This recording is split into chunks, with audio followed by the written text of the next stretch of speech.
Radhe Radhe, Radhe Radhe, good morning, Radhe Radhe.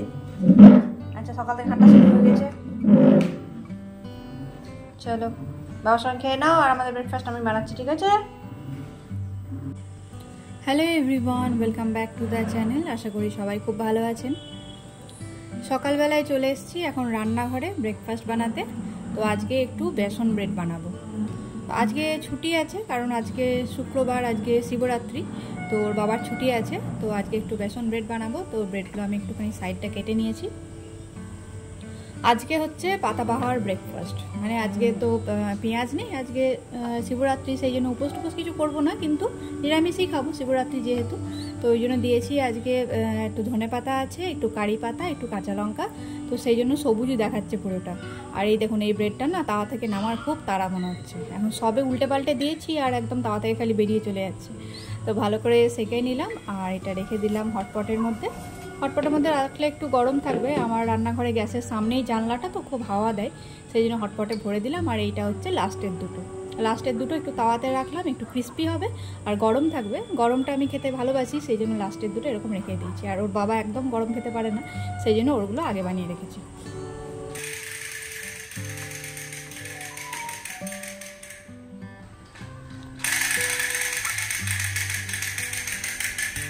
হেটো হাতি, হাতি বলি বাবালি, বাবা হাতি দিয়েছে। আমাদের সবার ব্রেকফাস্ট করা হয়ে গেছে আর ইরাজেরও হয়ে গেছে। তো এবার চাটা নিয়ে নেব। যে ব্রেডগুলো ছিল ওটা সস দিয়েই খেলাম, তারপরে চাটা এবার শুধু মুখেই খাবো। তো চাটা খাওয়া হয়ে গেছে, এবার এলাম আবার রান্নাঘরে। ইরাজকে একটা নতুন ফল দেবো আজকে। তো এতদিন তো আপেলটাই বেশিরভাগ খেত, কোনো কোনো দিন কলাও দিতাম। তো কালকে ওর বাবা আঙুর এনেছে, ভাবলাম যে আঙুরটা আবার টেস্ট করাই। তো দু একটা যে খারাপ আঙুর ছিল সেগুলো একটু বেছে নিচ্ছি প্রথমে, তারপরে এগুলো একটু ভালো করে ধুয়ে নেব। বাজারের জিনিস তো ভালো করে ধুয়ে না নিলে অসুবিধা। ভালো করে ধুয়ে নিয়েছি, আর বাকি যেগুলো আছে সেগুলো একটা পেপারে র্যাপ করে রাখছি। পেপারে রাখলে দেখি যে ভালো থাকে, পেপারে র্যাপ করে রেখে তারপরে একটা প্যাকেটের মধ্যে ভরে রেখে দেবো। আর এই যে এই কটা নিয়েছি, এই 6-7টা মতো, এটা ইরাজকে দেবো। তো আমি ভালো করে আগে খোসাটা ছাড়িয়ে নিচ্ছি। আঙুরের খোসা ছাড়ানো তো খুব ডিফিকাল্ট মনে হচ্ছে, মানে একদম মানে লেগে আছে খুব শক্ত করে। তো খোসাটা ছাড়িয়ে না দিলে ওর খেতে অসুবিধা হবে, তো খোসাটার জন্য ছাড়িয়ে দেবো। আর দাঁড়ান, আপনাদেরকে একটা জিনিস দেখাই।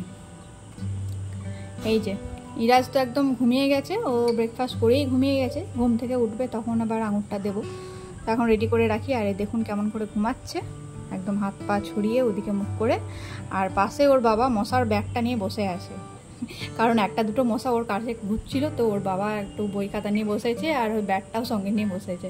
মশা আসলেই মানে মারবে বাবা, এখন পাহারাদার হয়ে গেছে বাবা। তো ঘুম থেকে উঠলে তখন দেবো। আর এই যে ইরাজের আঙুরটা আমি একদম রেডি করে নিয়েছি। এই কয়েকটা আঙুর আমি মানে দুটো আঙুর এরকম পিস পিস করে দিয়েছি, ওটা ওর হাতে দেবো, হাতে ধর যদি খায়। আর কয়েকটা আঙুর এরকম স্ম্যাশ করে দিয়েছি পুরো হাত দিয়ে, যাতে মানে আমি ওকে খাওয়াতে পারি। ও হাত দিয়ে কতটা খাবে জানি না, কিন্তু এই আঙুরটা স্ম্যাশ করতে গিয়ে অনেকটা মানে আঙুরের যেটা জুস সেটা বেরিয়ে গেছে। তো এটা ভাবছি দেখি চামচে করে যদি খাই তাহলে ভালো হয়। কতটা খাবে কি জানি, আজকে প্রথম দিচ্ছি তো কেমন হবে বুঝতে পারছি না। তো আজকে একটু খিচুড়ি বানাবো, কারণ আজকে তো নিরামিষ, সেই জন্য খিচুড়িটাই বানাবো। খিচুড়ি হলে নিরামিষ খুব একটা বোঝায় না, তো সেই জন্য একটু চাল, ডাল, ছোলা, বাদাম সব নিয়ে নিয়েছি। আর এগুলো ভালো করে আগে ধুয়ে নেবো। আর সবজি কিছু নিয়েছি, ঘরে যা ছিল তাই নিয়েছি। আর এই গাজর আছে আর সিম আছে, আর কাঁচা কলাটাও নিলাম। কাঁচা কলাটা না কবে থেকে খাওয়াই হচ্ছে না, অনেকদিন আগেই এনেছে কিন্তু খাওয়া আর হচ্ছে না, সেই জন্য কাঁচা কলাটাও নিয়েই নিলাম। নিরামিষ খাবার আমার খুব একটা ভালো লাগে না, কিন্তু নিরামিষের দিন যদি খিচুড়ি হয় কিংবা ফ্যান ভাত হয় এরকম যদি হয় তাহলে আবার মানে আমার খুব ভালো লাগে তখন। মানে ফ্যান ভাত বা খিচুড়ি এটা আমি খেতে বেশ ভালোই বাসি, মানে অনেক রকম বেশ ভাজাভুজি থাকবে খিচুড়ির সঙ্গে, তাহলে বেশ খুব ভালো লাগে। আর এই সিমগুলো একটু পিল করে নিচ্ছি, ওই মানে সুতোর মতো থাকে ওগুলো।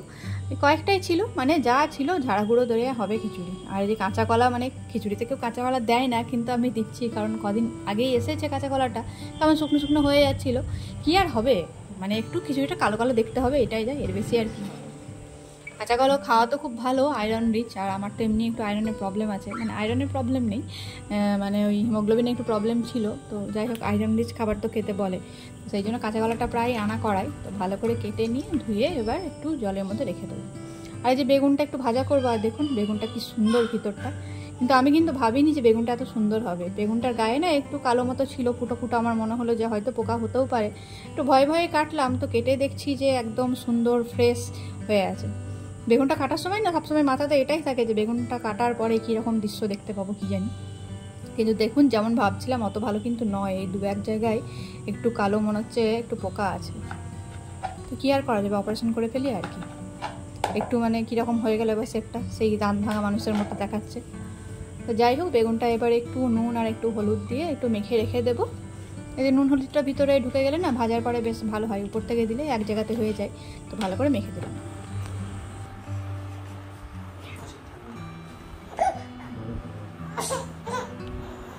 ওরে বাবারে, দোলাও দোলাও।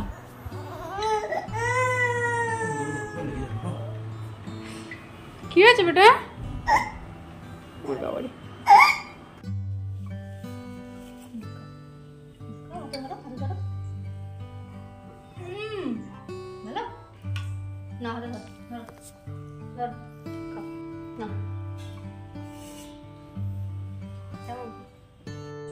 ইরাজের ঘুম ভেঙে গেছে, আর ঘুম থেকে উঠেই ওকে ওই আঙুরটা দিচ্ছি। তো যেটা আঙুরের জুস হচ্ছিল আর কি, চামচ করে দিচ্ছিলাম, সেটা তো ভালোই খাচ্ছিল, কিন্তু ও ভাবছিল যে এটা নতুন কী জিনিসটি বাবা, সেই জন্য ও হাতে ধরারও খুব ইন্টারেস্ট দেখলাম।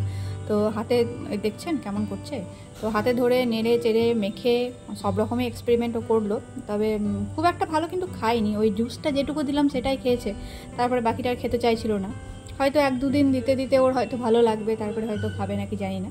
তবে আজকে ও খেলো কম, মাখলোই বেশি, ছড়ালো, গোটা গায়ে মেখেছে, মাদুরটাতে মেখেছে, আর এই যে ব্যাস হয়ে গেল, শেষ।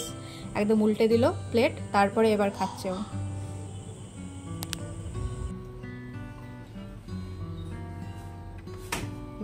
ছাতা নিয়ে খেলছিস?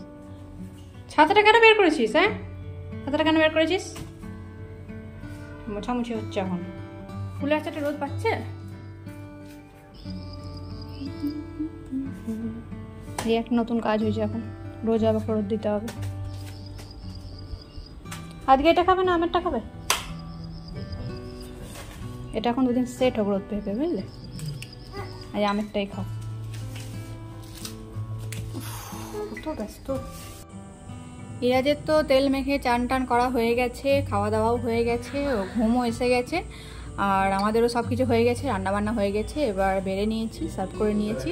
তো আজকে আছে একটু খিচুড়ি সবজি দিয়ে, আর আছে পাঁপড় পোড়া, ভাজা নয় পাঁপড় পোড়া, আর এখানে আছে একটু আমের চাটনি, রেডিমেড আমের চাটনি ওর বাবা এনেছিল, তো ওইটাই আজকে নিয়ে নিলাম। কুলের আচারটা জাস্ট কালকে সন্ধ্যাবেলাতেই করেছি, তো ওটা এখনও সেট হয়নি, ওটা 2 দিন একটু রোদে দেবো, তারপরে খাবো। আর একটু বেগুন ভাজা যেটা বললাম করেছিলাম, তো বেগুন ভাজাগুলো নিয়ে নিলাম। তো আমি একটু হেলথ কনসাস, তাই জন্য পাঁপড়টাও পুড়িয়েছি, ভাজিনি।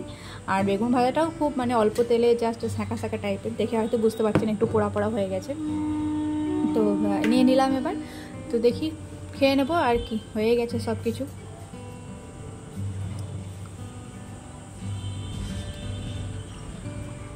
আজকে ইরাজকেও খিচুড়ি দিয়েছি। খিচুড়ি হলে এটাই একটা সুবিধা হয় যে ইরাজের জন্য আলাদা করে কিছু রান্না করতে হয় না। তো খিচুড়ি দিয়ে সব রকম সবজি থাকে, আর একদম কম তেল মশলা দিয়ে আমি রান্না করি আমাদেরটাও। আর এই যে দেখুন কেমন ঘুমাচ্ছে, একদম পাশ বালিশটাকে জড়িয়ে ধরে একদম নিশ্চিন্তে ঘুমাচ্ছে।